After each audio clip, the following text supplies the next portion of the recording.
I'm going to give everybody a maximum of 90 seconds. If you can do it in a minute, great. And then I'm going to call randomly across each table, so be on your guard and ready to go. But it is really to reflect, as your facilitators will have said, one of the harms that you've experienced at the table and one of the potential solutions. And again, if you see something being repetitious, no need to say it again, but you can reinforce any comments in particular you'd like to make. So, but again, 90 seconds maximum. We need to keep this on time. So, okay, table number 1, if I can get your attention, please. Thank you very much. We've come up with the disruption in family relationships and the impacts that has, the negative impacts that people have in their family. You know, people talk about the individual. This is about the family. The whole family suffers, and that's a massive thing that we heard about yesterday. We had some great speakers that mentioned their experiences. Maureen was probably one of those people that shone in everybody's minds, and she was a power. She was such an amazing person. Her family has been destroyed by this stuff.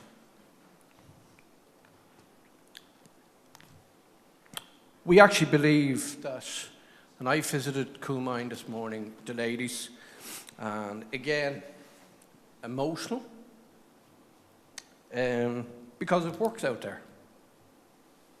It actually works, and it doesn't need to be reinvented. Jessie was with me. We don't believe it needs to be reinvented. We need to give them the supports. The ladies out there operate the management facilitation. They work, they help each other. Inclusion. Dignity. The state should be ashamed.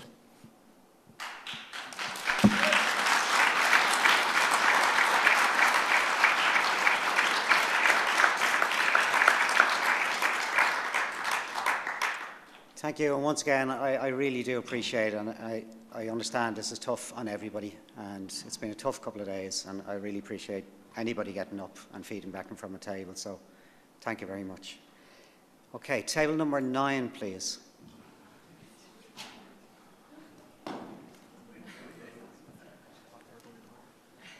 Table number 9. Okay.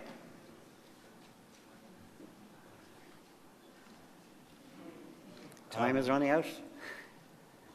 Hello. So we wanted to talk about the risk of harm for the fear, and regarding the family, for the fear of death and grief, the fear of loss of families, and from the wider society as well. We want to talk about the joint thinking, about having an institution be able to communicate together, to work together. We did also visit Coolmine, the main site, this morning, and it's a very well-run business model and very good management structure. They have 92 people waiting to be admitted in Coolmine, and they have a 70% success rate, and I think some people, a community should, working with this problem, should work and communicate together and make a way of this type of facilities. Thank you very much. Well done.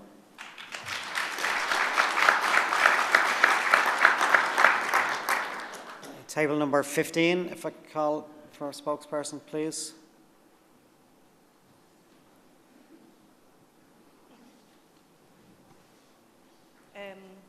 So I suppose the thing that we looked at the most was the lack of services and the planning procedures. For example, we went today to the Merchants Quay, and they submitted their paperwork in 2017, and they're only getting clearance for it now. So these delays, and looking at, a person that's in the court system, and they're told by a judge, you have 6 weeks to clean yourself up and come back to me. And you have a person with an addiction issue saying, you may as well send me off now because there's a 6-month waiting list. So the foundation, the framework for, the individual and the family and society as a whole is just not in place, and the lack of communication between the statutory bodies such as An Garda Síochána, the ambulance services, the health services yesterday was actually staggering to me. They are hands and gloves, and it's not just to do with drug addiction, it's across the board for supporting the society that we are and we pay taxes for. Thank you. Thank you very much. Thank you. We can call on table number 3, please.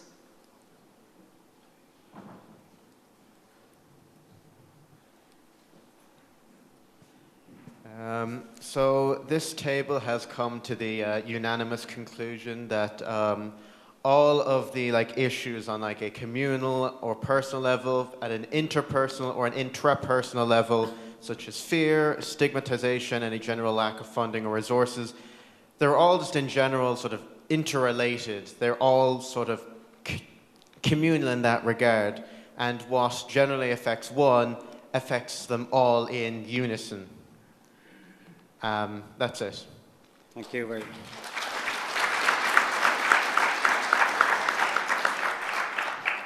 If I can call on table 11, please.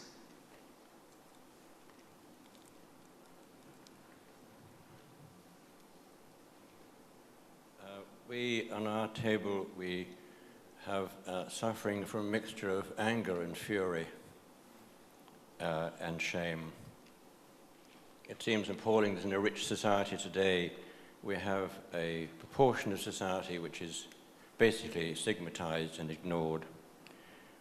Criminal records, clearly from what we've heard the last couple of days, achieve nothing. Prison achieves nothing. They go into prison and they have an availability of drugs greater than there is outside. So that's obviously of no purpose at all. I was talking to a man outside from Citywide, and he was saying that they are an organization, obviously very dedicated people, and they are essentially excluded from decision-making process.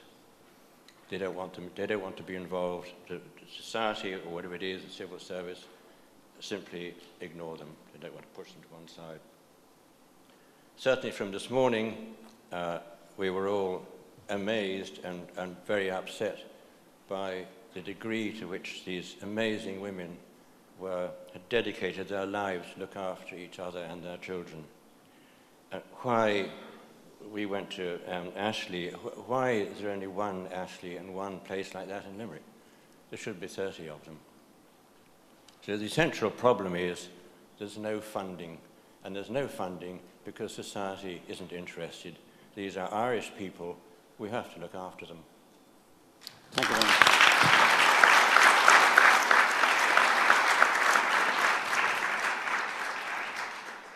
And I really do appreciate everybody trying to condense in the time that we have today to give your table feedback, because I know there's been a great deliberation at the tables. Can I call table number 4, please?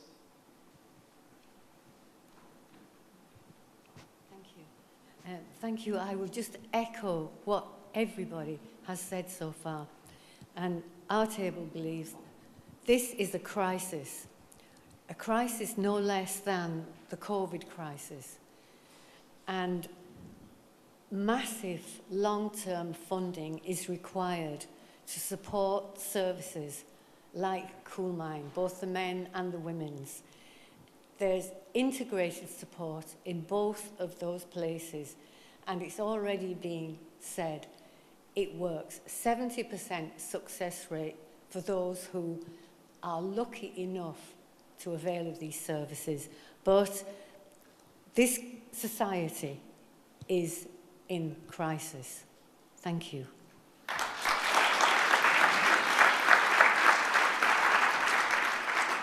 Thank you. Can I call table number 2, please? Thank you.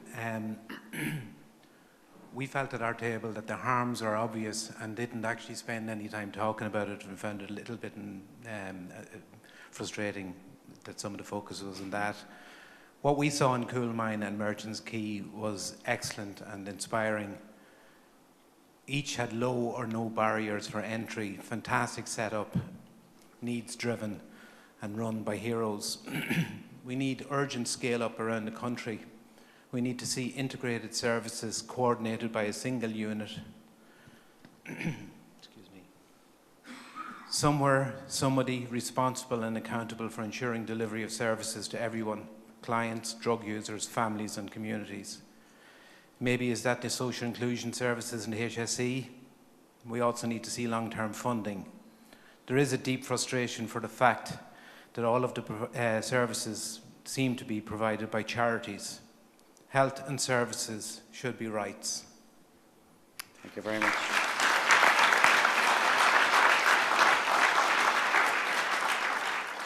Thank you, and points again really well made. Table number 8, please.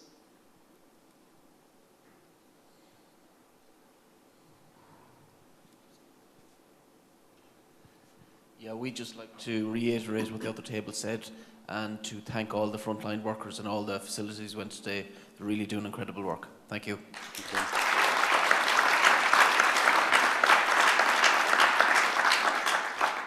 Table number 6, please. Thank you.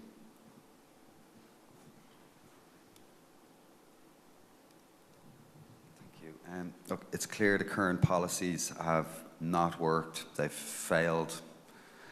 If anything, they've probably made things worse. We've got a burden on the justice system, which we need to deal with.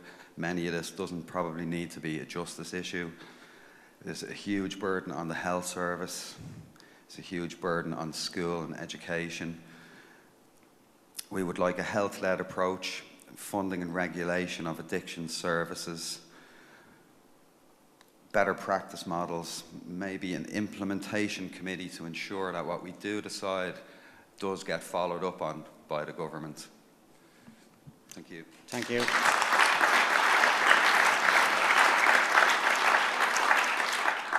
And that point on implementation and concern has come through strong, I think, from members over the last while, whatever we come to recommendations.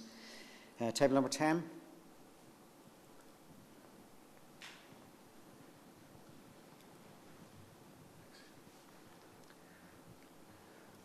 So for the harms, we were thinking about families and a quote from one of the ladies yesterday that she has to battle for the services. I think that's wrong. And for a mother having to go out and buy methadone on the streets, it's kind of disgraceful. In a similar sense, access to services for users, problematic as well. On the solution side, we saw a very holistic approach this morning in Coolmine that seems to work very well. And so when you look at government agencies and services, maybe a holistic approach there could benefit them as well. And if we can do it in organizations like CAB, for example, then we should be able to do it for drugs as well. Thank you.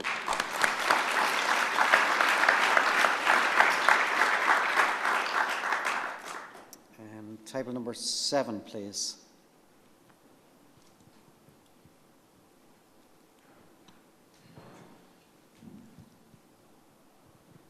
Hi, thank you. So in relation to the harms, our table agreed that from our visits this morning to the facilities, that reinforced a lot of what we had heard yesterday. So it was good to get that.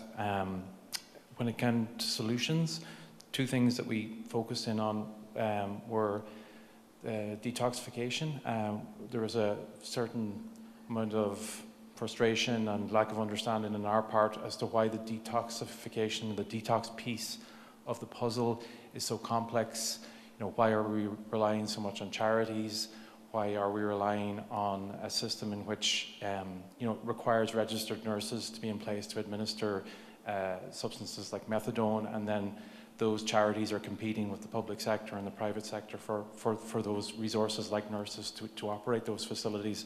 And why is the state not more involved in providing detox facilities to link up those people who are experiencing the worst effects of addiction with their path to recovery? And the other thing then, which everybody found from making the visits to the facilities, what seemed to be working well was the reintegration of people who had availed of the facilities and had come out the other end with positive experiences of reintegrating them back into providing those services for other people. Thank you. Very much so.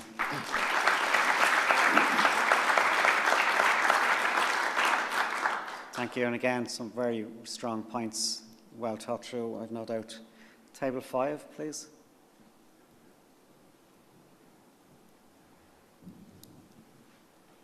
Yeah, hello. So basically the problems that we found and the solutions around, like everybody who have seen the coal mine center and other centers, they are working already very well, but they need to be scaled up. There's already many people waiting also for these services, and they don't have that chance to because of lack of capacity. So the models are working in this sense. And also we have viewed that each center is working alone, so we need a national strategy so that will like envision where these centers should be built and the capacity and so on, instead of each center working alone. And on the other side also, we need education. So instead of just focusing on the services, we need to educate people and children from early on so that we minimize the people which are flooded to these services and so on. Thanks. Thank you very much. And I think last but not least, and sorry, somebody is the last spokesperson, number 14, please.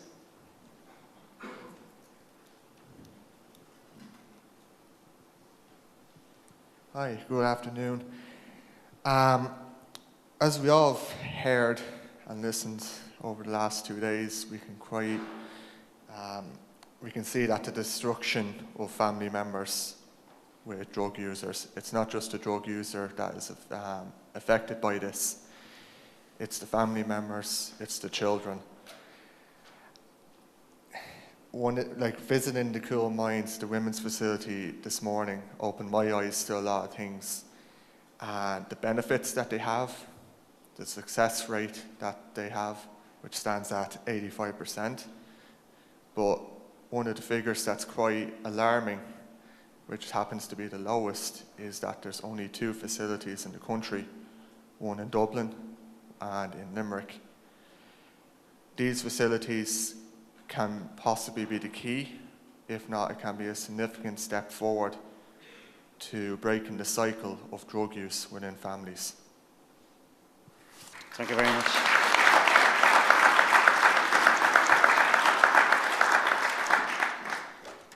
Just remind, have I got to table 12? No, I missed 2, I know that. And 13 as well. Thanks, Ellen.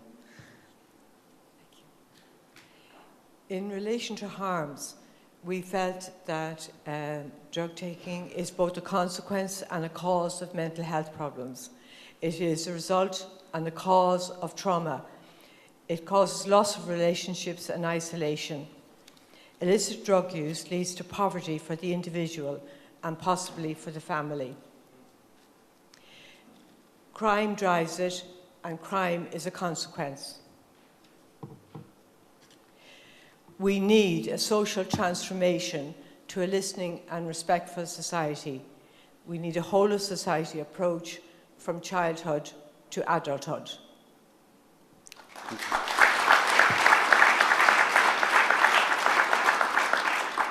Thank you very much, Helen. And again, number 13, please, table 13. Yeah, so I think at our table there's a collective frustration after today's visits, and not because of the services review, but because of the lack of support that these services have around the country. When we spoke about harms, we looked at the economic cost that's added to these deprived areas and the amount of funding that they need. And it's as a result of miscalculated spending through dated government policies. I think decriminalising the end user who suffers from previous trauma doesn't work because it only leads to more trauma down the line. But what does work is the coal mine approach, a therapeutic approach that the individual, of course, needs to have the will to go to, which in turn means investments are needed to support them beforehand at a community level. A peer-led holistic approach in a non-chaotic meditative environment is the best way forward in our collective opinion. Okay.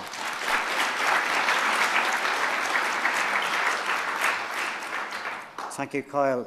We're just a few minutes ahead of time, and this is your time. I'm trying to manage with you and for you. So we have a few minutes. If somebody would like to make another comment on the table, I'm quite happy to take it, because table number 9, please. Doesn't have to be the same speaker. If anybody else wants to make a point, okay, we'll take 2 more I can tables. pass my mic to someone else, if you want to. No, carry on. They just wanted to make a point. There is something common. Is all this is in the theme of drug use? Is the cause, the root is all coming from a mental health problem, and even though drug taking is a choice, it all comes from the root of starting with a mental health problem. So maybe we should start concentrating on developing, pushing more training for mental health. To be able to provide a wider support for the wider health system. Mm-hmm. Thank you. Thanks, Fred, again. And I think we did hear issues of dual diagnosis and lots of examples as well, but not always led by mental health issues either as well. I think it's just important to say that. Okay, table 11, please, and then table 12. We just see how we're fixed. Hi, good afternoon, everybody. What I would like to say is this morning that we were in the group that went to Merchants Quay. I apologise if I come across as I'm a little bit angry, to be honest. I left there with a sense of great sadness. There's a huge echelon of our society that we are turning a blind eye to, and we've been doing it since forever. We've all agreed at the table, plenty of other speakers have verbalised that we know some things are working. We know Merchants Quay is working. We know Cool Mine is working. Why is it not a simple no-brainer to put some funding behind it, help people? I think what I'd like to finish off by saying, and to try to settle myself, is that there shouldn't be another penny spent on a road or a street or a cycle lane in this country until we tackle the underlying issue of a massive cohort of our own people that we are ignoring. Thank you.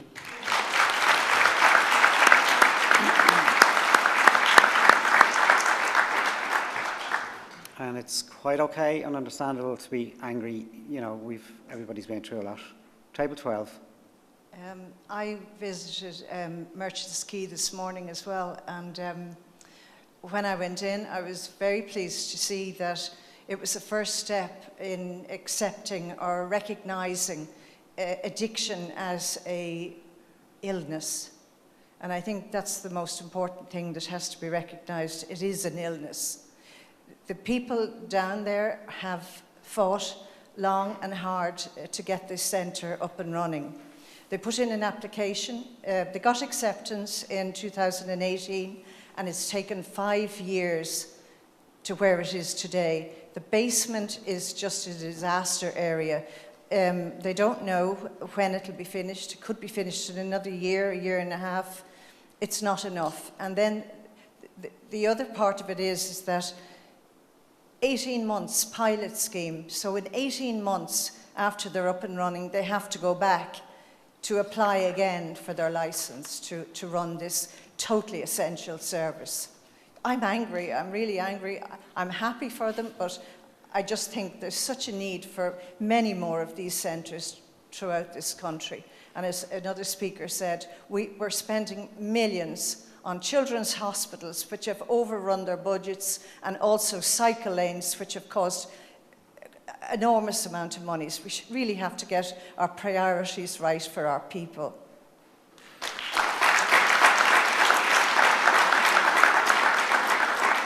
Thank you. And I'm going to go to, actually, just comment on that. I mean, I know it came up as well from the visits from Merchants Quay, the issue around planning and trying to get planning through, and the planning process, as has been related to, being very long. There's also the issue of objections to plannings and objections to these centres going into communities. So it's a planning process, but there also are very significant objections to go through when these kind of centres are trying to be put in. So that's another thing we need to address in society as well, to facilitate more centres. Okay, I'm going to go to table 5, Lisa. In respect to the planning process, when the government wants to build social housing, they do it under a PPP that nobody can object to. So that shouldn't ever stand in the way. It can go in under a PPP build, and the centre can go up, and nobody will be able to argue. So I just think that's a bit of a cop-out. Not from you, but from the process.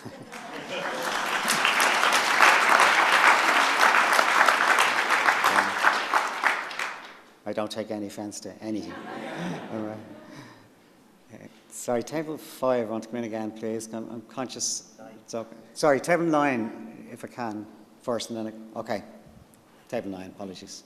Good morning. I visited the Coolmine Gentlemen's Centre this morning, and it was shocking to hear that they had a facility up and running in Mountjoy where they were providing therapeutic services to prisoners. It had to be closed during COVID, which we can all understand, but it has not been reinstated. And the reason we understand it's not been reinstated is the prison service wouldn't agree to it. I think that's shocking. Thank you. Thank you.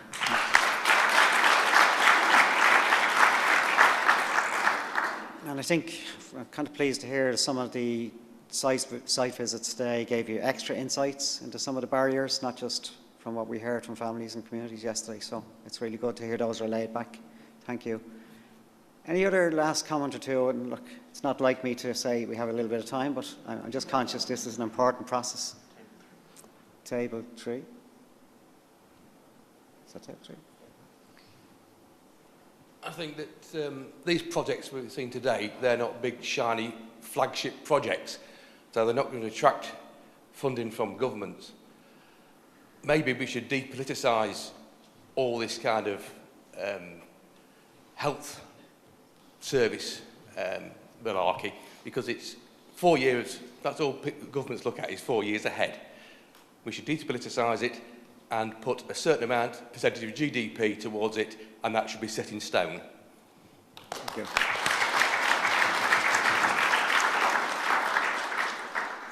Okay, one last comment.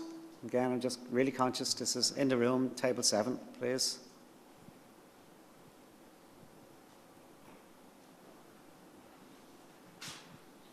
Hi, thank you. I just wanted to point out, and I suppose it has been highlighted in other ways, but we see that how cruel it is to drag a person through the courts and put them in prison. But not only that, if we were to even to look at it in a more corporate or government standpoint, it is expensive to be putting somebody through court. And it is also very expensive. If I recall correctly from the previous assembly, it's some north of €80,000 per annum to have somebody in prison.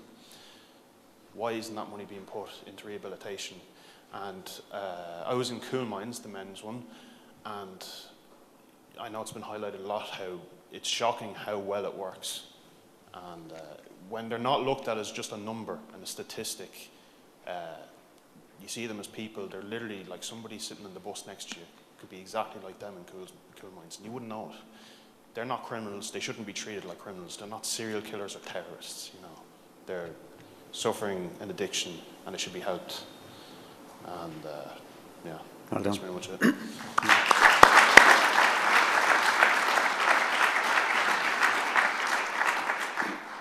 Okay, look, I did want to give that an extra bit of time, and I think you can get a sense from the room that there's been a very raw kind of experience over the past couple of days, and particularly now that you've had a chance to exchange views and deliberate around the table. But I certainly get that sense talking to many of you on the site visits this morning, but also just the sense I get in the room. So look, I'll try bring this assembly meeting to a close in the next couple of minutes. But first of all, can I just ask yourselves to give yourselves a round of applause how you've handled this weekend, please?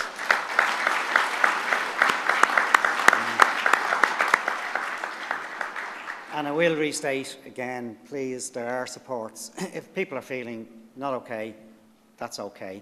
And there are supports here today, and follow on, we'll make sure if you need that support, it's there for you. And I want to thank the HSE councillors who have been on board all weekend and very discreetly doing whatever they need to do. So thanks to them as well.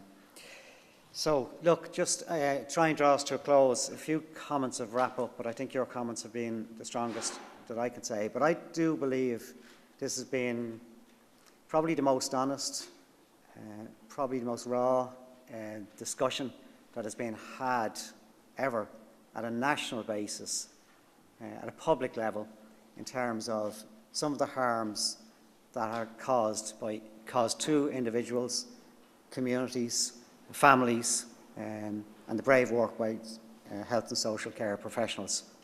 I think it's been a very true debate that's reflected exactly where we are in this really challenging issues.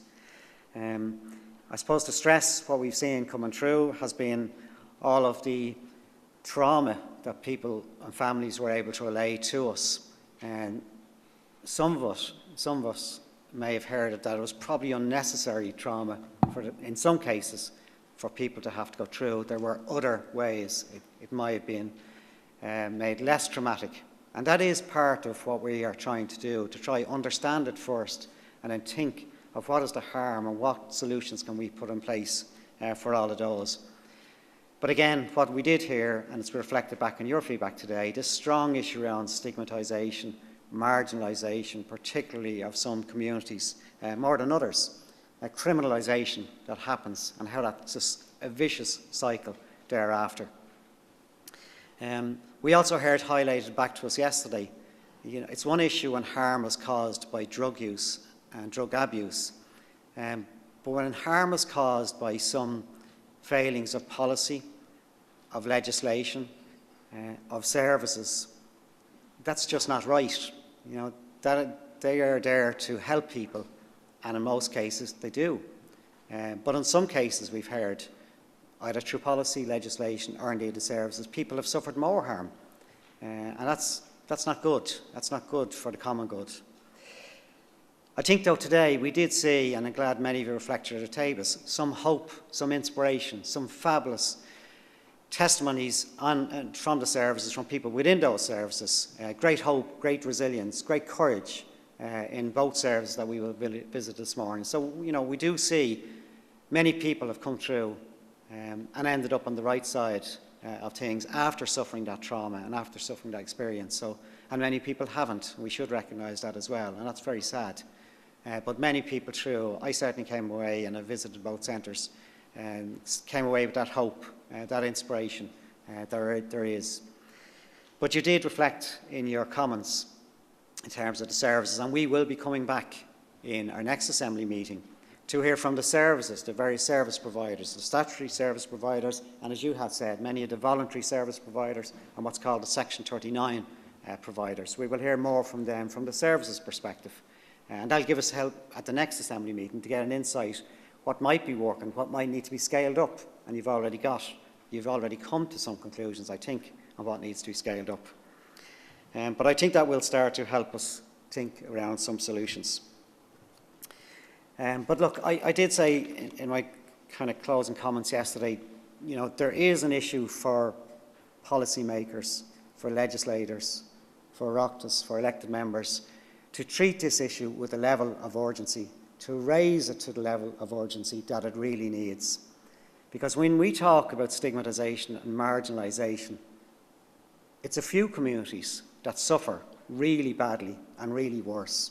And you would wonder if the same stigmatisation and the same marginalisation was happening in all communities.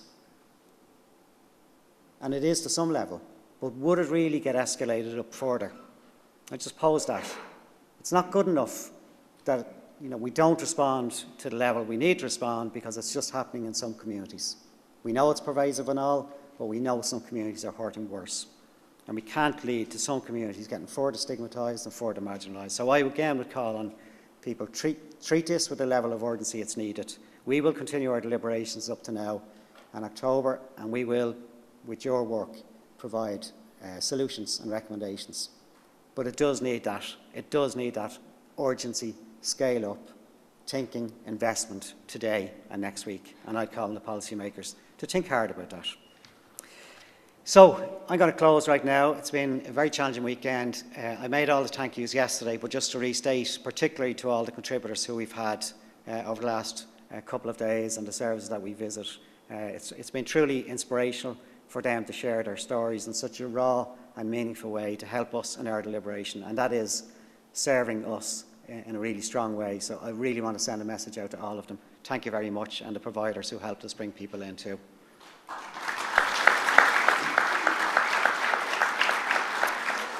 And finally, just once again, this has been a slightly different assembly to organise logistically, but I do want to say, I didn't say it strong enough yesterday, to Cathal and Jerome and all of the team and the Secretariat. They've put together to do this logistically. It's been magic, just how they've organised it. So thanks to Cathal and the team all around.